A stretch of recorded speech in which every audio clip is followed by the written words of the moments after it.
this morning, we begin in Matthew 4:19 for a reason. And that's to remind ourselves that the great call of Christ upon your life and mine is not to go preeminently, it's to follow. And how are we to follow him?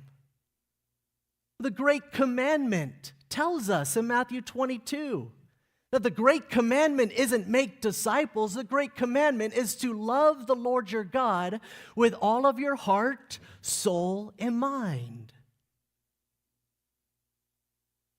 And there, in following first and foremost Jesus Christ, we see that is how the Great Commission then is to be lived out. It's where a love for Jesus Christ grows into a love for others.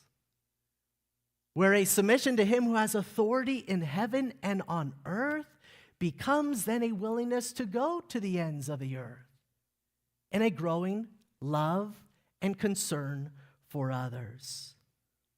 Where the framework of our lives becomes upwardly fixed on following Jesus, inwardly conformed to the heart of Jesus, where it then spills out, outwardly made known to all through visible, obedient action. It's why Jesus says these words in verse 19, "Follow me, and I will make you," poieo, create, cause, produce, this work of God,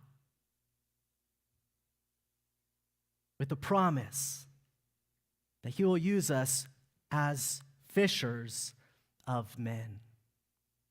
The framework to be upwardly fixed on Christ, inwardly conformed, outwardly made known to all. That being the picture of a disciple and the process by which we make disciples. For what is evangelism?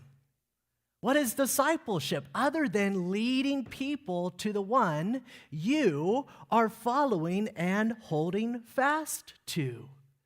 Hebrews 6:18 says, "We who have fled for refuge have strong encouragement to hold fast to the hope set before us.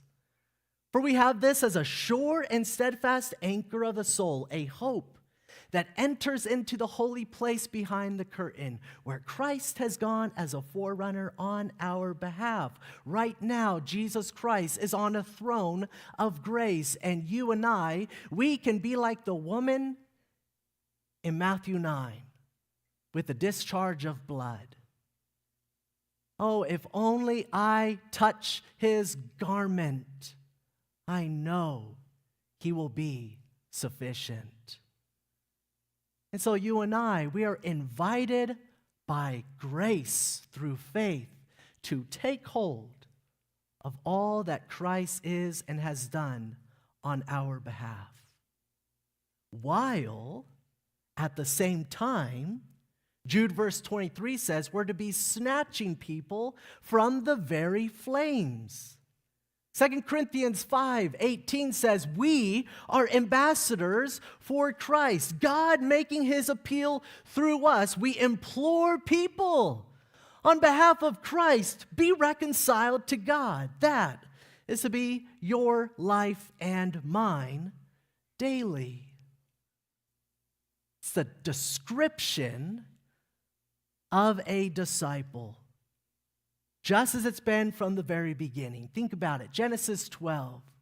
God says to Abram, "Follow me into the unknown, and through you all the families of the earth will be blessed." What does that sound like? It sounds like Matthew 4:19. "Follow me, and I will make you carriers of that blessing as you fish for men."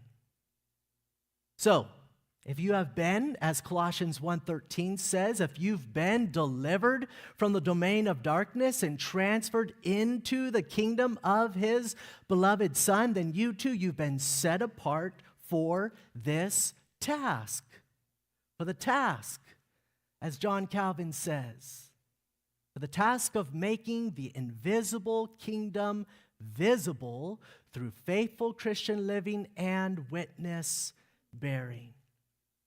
That is to be your life and mine. Upwardly fixed on Christ, inwardly conformed to Christ, outwardly made known to all through visible obedient action. And all of it is to be done for the glory of God, for the good of your own soul, and for the salvation of others. And all of it for the rest of your life.